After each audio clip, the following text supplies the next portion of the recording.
Assalaamu calaykum asxaabay soo dhawaada. Magacaygu waa Daada. Maanta waxaan ka hadlaynaa xaqiiqda nolosha aduunka. Mid kasta oo ka mid ah qubuurahan waxaa ku aasan qof maalmihiisii dunida siyaabo kala gedisan u soo mareen, farxad iyo murugo. Waxaa la hubaa in dadkan iyaguna sidoo kale ay maalin ka daawanayeen shaashadaha ama goobjoog u ahaayeen dad hortooduun la oofsaday oo la aasay. Sida aan anaguba sameyno oo kale ayay iyaguba samayn jireen. Hurdada ayay ka soo toosi jireen, wajiyadooda ayay meyran jireen, way quraacan jireen, howlahooda ayay u kala foofi jireen, waxbay baran jireen ama way ciyaari jireen.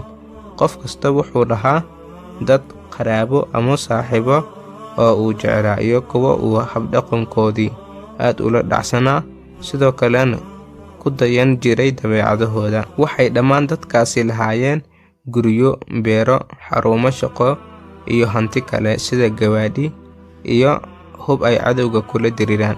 Waxay u dabaaldegi jireen munaasabadaha, ciidaha, xafladaha, aroosyada iyo maalmaha kale ee qaranka loo dabaaldego. Sidoo kale waxay sanado badan soo xuseen sanad guurooyinkii maalintii dhalashadooda. Laakiin waxaa nasiib darro weyn ah inay intooda badan dadkaasi marnaba qalbiyadooda ku soo dhicin dadka iyaga ka dambeeya ay xusi doonaan maalinta dhimashadooda. Duqnimo ka hor intuunan u safrin aakhiro, Allaweyne wuxuu tusiyaa insaanka awood daradiisa iyo daciifnimadiisa.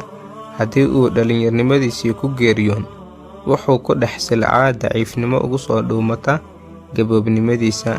Inta badan insaanku wuxuu mashquul xoogan ku yahay howlihiisa adduun, isagoon marnaba xasuusan noloshan midda ka dambaysa ee ah tan aakhiro. Waqtiguna wuxuu ku socdaa xawli sare oo aan hakad iyo soo noqosho midna lahayn.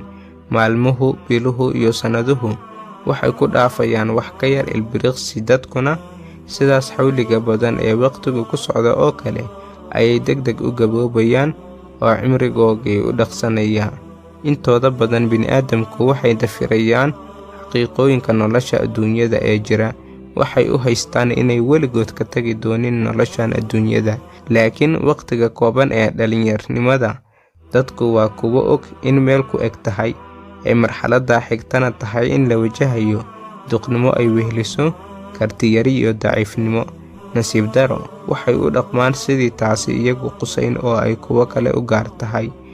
Waayo kuwaasi kale haddii qof kasta ismoodsiiyo inaan isaga qusayn, waxaad moodaa in qof kasta ka santaagayo inuu maalin gaboobi doono, noqon doonana qof awood iyo karti midna lahayn.